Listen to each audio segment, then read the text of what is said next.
আমি কিন্তু স্ল্যাব দিয়ে সাইড করব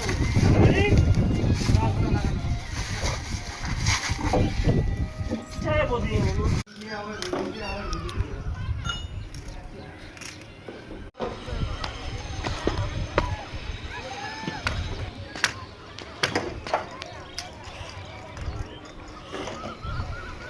বেশিক্ষণ দাঁড়িয়ে রাখবি না ছেড়ে আস্তে করে ছেড়ে বেশি জোরে না ঠেল আস্তে করে ঠেল ঠিক আছে রাখবি হ্যাঁ